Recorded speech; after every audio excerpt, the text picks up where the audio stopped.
What a finish. What a comeback. Oh my Let's gosh. go. What a beauty game, eh? You don't get to see overtimes very much in the playoffs, but when it does, man, the intensity of it and the back and forth, great game. Absolutely. Yeah. Oh, yeah. 100%. Overtime in the playoffs, the only thing that beats it is when it's like a game 7 or a elimination game Right. in overtime. But yeah, what a game by Abbotsford there to just kind of stick with it, grind it out, get the tying goal late from Sasson. Um, and what work there by Sammy Blay to get that to make a little turnover there in the offensive zone when the Eagles were trying to kind of leg out another icing, but their defenseman kind of lost the handle behind the net. Blay steals it. A little scramble pops out to Carlson, and Carlson kind of from where he scored all season long pops it in. And yeah, Abbotsford 1 win away from going to the 4th round of these AHL playoffs. I mean, we've heard about the Colorado style of play because you told me a little bit about it, and just looking at some of their games, like they've only lost 6 games all year in Colorado, and then we talked about the elevation, the Mile High City, and they play a grinding style. Like if I was to compare them to like an NHL team, you're talking like a Minnesota Wild. Like they are so boring. They sat back for so much of that overtime, and then finally, Yeah. Abby was able to break through with 4 guys standing shoulder to shoulder in front of the net and the goalie there, right? So very good to see that Abby stayed patient. They didn't get out of their way with some penalties, and they managed to come out with the win. Well, that's one of the reasons why Abbotsford was one of the teams that was able to handle Colorado so easily this year. Like they went 6-2 against Colorado in the regular season, which no other teams had that kind of record against them. So Abbotsford really did a good job all season long being patient with Colorado's style. When you look at the two contrasts, you have youth and you have speed and structure with the Abbey Canucks, and then you look at Colorado and it's just a bunch of AHL wily veterans that have been in the AHL for years and years, and they play a slower, beat you down, trap you style of game, and they want to beat you 2-1. And that's just not the Canucks game. And eventually it starts to bite the Eagles. They take some penalties here or there. They could have taken a few extra penalties as well in this game. A lot of chippy shots they like to take. A lot of cross checks just after the whistle and slashes and things like that. But overall, I think Sammy Blay did a better job tonight of keeping his cool. They were still trying to get under his skin, going after him after the whistles, but he did a good job of kind of just skating away tonight and not getting involved and not getting engaged, which I'm sure that does just as much damage as fighting back. When you don't engage those guys and you take that part of their game away, that is so much more frustrating to one of those players that's trying to get under your skin. If you show that they're not, that drives them crazy. And that's when they end up usually making mistakes or taking a bad penalty, and then you can capitalize. And yeah, Abbotsford did a good job of just taking their time tonight, waiting for their openings. There was only a few, right? Like Colorado does choke the middle out pretty well. Abbotsford did a good job of getting through. Silovs with a couple of big saves late. Coming through huge again in a game 3 for his team. Yeah, just kind of what you've seen of Abbotsford all playoffs long, just staying patient. Silovs making the big saves. For whatever reason, game 2s and Silovs aren't getting along in the playoffs, but literally every other game he's undefeated. So the 3 game 2s the Abbey Canucks have played, Silovs is 0 for 3. So I don't know. I got a lot of confidence going forward. I think I saved a stat here. Like in game 2s this postseason, Silovs' record is 0 for 3. Yeah. He's got a 5.39 goals against average and a 7.76 save percentage. That's only in game 2s. So, and then you look in every other game, he's now 7-0 record, so I don't know how the goals against and stuff are going to be affected, but he was 6-0 going into this game, with an .83 goals against average and a .967 save percentage. So if you eliminate all those game twos, the guy's playing like the best goalie in the world. So it gives you a lot of confidence when you have that guy back there in your net. And as long as it's not a game two, then he's been playing great. I was actually really interested to see how Colorado was playing against Jonathan Lekkerimäki. Because I wasn't expecting them to key on him as much as they are, but I guess they clearly have scouted this team and know that he's got a killer shot because they are not giving him any space. But what I love that he's done is now tonight he ends up with 2 assists.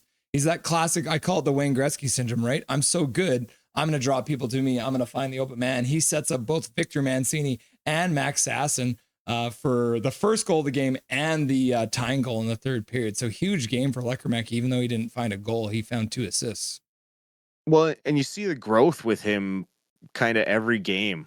And last game he grew a little bit more as a playoff guy, and then this game you could see almost probably the coaches probably took him aside after the first period, because the first period he was really getting they're slashing at him, hacking at him, doing anything they can to take away his space. But it just goes to good quality coaching that says, okay, well, if they're going to take away your space, think about what that does to the other players on your line, right? And that's just his good, solid hockey sense as an offensive player. But it helps when you have a guy like Sasson who's got the wheels that he does to accept those passes, and you can both move forward with speed. I would take the speed and structure that the Abbotsford Canucks play with every day in a 5-game, 3-game, 7-game series against a team like the Colorado Eagles. Yeah, absolutely. And it's one of those things too, is now that we're into the last couple games of this series, you got to think that the legs of the Colorado Eagles might start to be a factor. They're playing a game again on Friday night. So hopefully, they come up, they show up with a little bit more tired legs, because it's very similar. I'm trying to remember, Dustin, were you on that when we played roller hockey way back in the day? We used to play against a team called the Wolverines, and they were a bunch of old burly veterans and we were a bunch of young guys. And you remember the Wolverines beat us 4 times in the regular season, and then we played them in a best of 3 for the championship. We lost the first game, but just barely. But because it was just like beer league hockey, it was literally like Tuesday, Wednesday, Thursday we played. Wednesday night they were dead, right? And then we won that game, and then the third game we blew them out because they were toast, right? So I'm thinking maybe absolutely this comes up similar for the Abbey Canucks against these Colorado Eagles.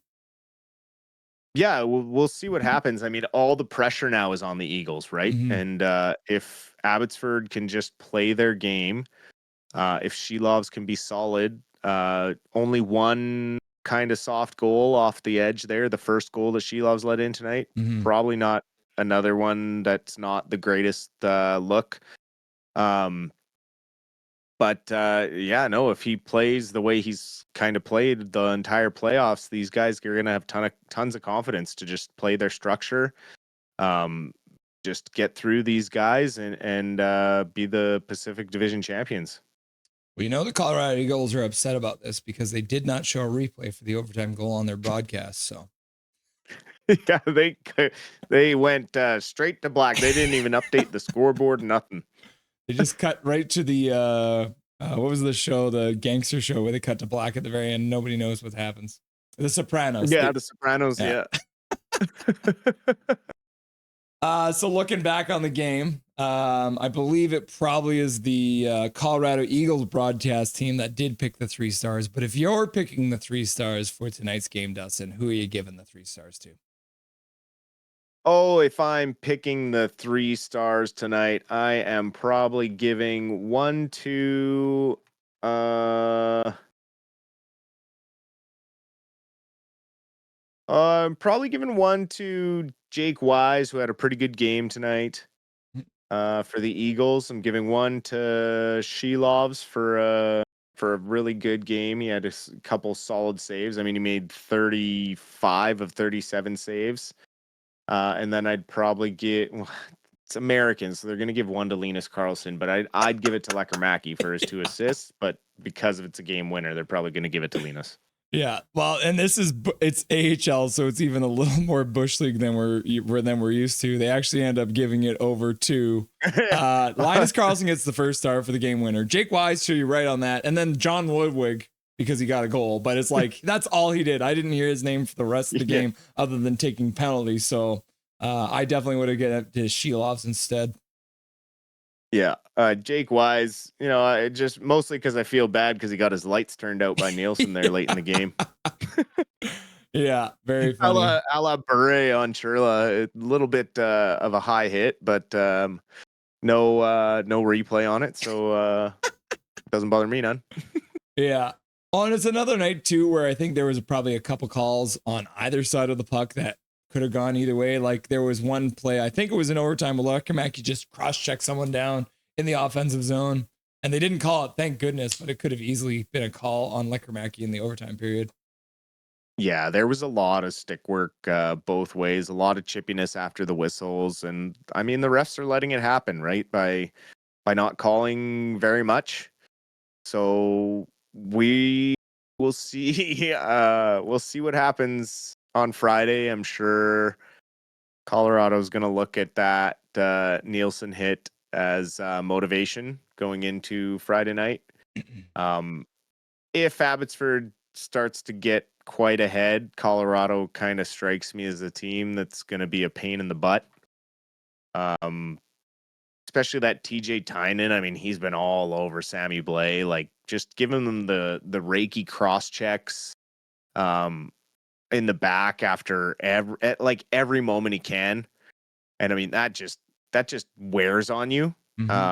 So hopefully we can finish this off on Friday and get a little extra rest, because the Eagles are clearly one of those chippy teams that'll they'll take a pound of flesh with you if you're gonna beat them in a series. You're gonna leave with some bruises and some wounds for sure. For everyone here who has not played hockey and enjoyed a Reiki back cross check, can you explain to them what that actually means? So when you cross check somebody, you have your stick in your hands and you cross check like this. A Reiki cross check is when you push downwards, like you make contact with their back, and instead of cross checking them, you kind of push into their skin and you push down into their tailbone and you rake down their spine and you go in the top of their pants and you catch their tailbone. And it is probably one of the most uncomfortable and painful things you can experience on a hockey rink. I would block 100 shots before taking one of those from one of the guys who knows how to deliver them well without a ref seeing them, because they are unpleasant. Yeah, I didn't experience those until later in my hockey playing career, but I can agree with you. It's not a great feeling. Just picture like your spine and then a stick going pop, pop, pop, pop down every single member of your spine. So not a fun feeling. Yeah, it just feels you just want to, like, it burns almost. So another good game from Ty Mueller. He gets the assist in overtime, battling in front there. But beyond that assist, I felt like he had just another strong game, good speed, getting the puck, picking it up when they've dumped the puck in. Looks like he's really making a case for himself to get a good chance in the Vancouver Canucks organization next year. Oh, absolutely. As a bottom six fill-in centerman, 100%. He feels like Manny Malholtra's little pet too, the way he's out there taking important faceoffs all the time and then zipping over to the bench and getting off for another winger. It's been great to see his development over the year, especially a guy who has his draft story where I think he was a second draft, had to go through a second time. So just really good to see him getting a chance and at developing. And we got a lot of really, really strong young prospects that are ready to make that leap. So I'm really excited to see the decisions that Foote makes with Malhotra on some of these young guys at development camp in the summer. And also curious to see, by the sounds of it, they're going to move quickly with some trades. Likely before the draft. I saw a little clip on line there where Alvin was prepping the scouting team for the draft. And I mean, I don't want to read too much into it, but he basically said they got to look for people late in the draft because I don't think we're going to see that 15th pick sticking around. You didn't have to read between the lines too much to see that that the first round pick is going to get shopped for sure.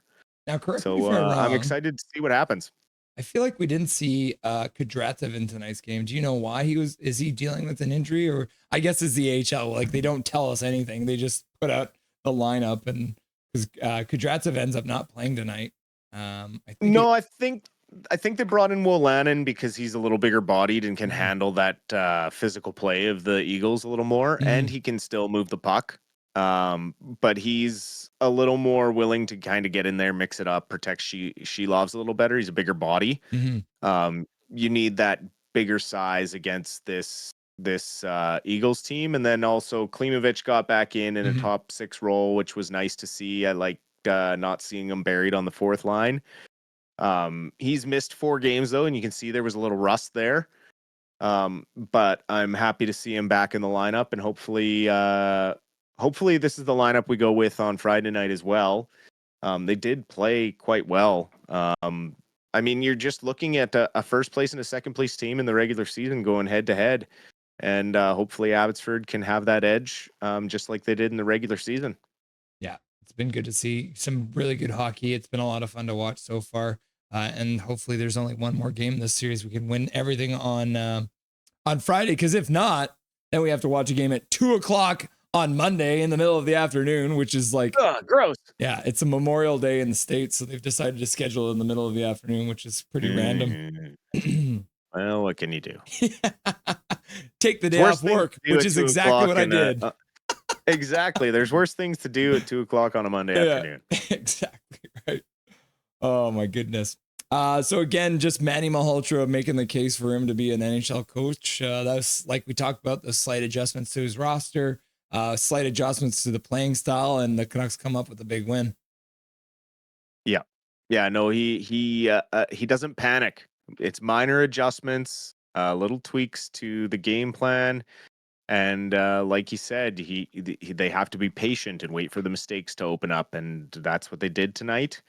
And they didn't panic when it got to the 3rd period. They were still down 1. You could see they just played their game, waited for that moment, and Sasson with a beautiful shot from the right hand hash marks there, far side post to beat Trent Miner.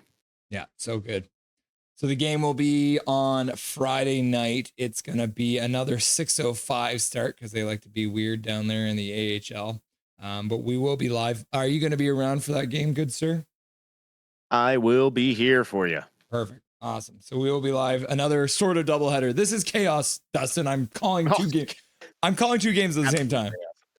You're doing a fantastic job, might I add. I'm watching when I'm not on talking with you. I do have the stream on in the background, and I keep an eye on everything and chat and that. But you are doing a fantastic job, sir. I know it's not easy to juggle the 2, so keep it up. Good work. I appreciate it. Anything you want to say to chat before I let you go for the night?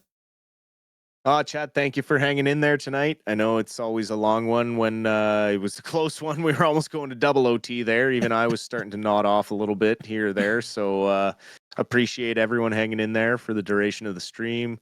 Russ always appreciates the support, and I always appreciate the comments and the kind words. So thank you again, and we will see everyone at the next one. Awesome, brother. Talk to you on Friday. Cheers. Nothing is perfect.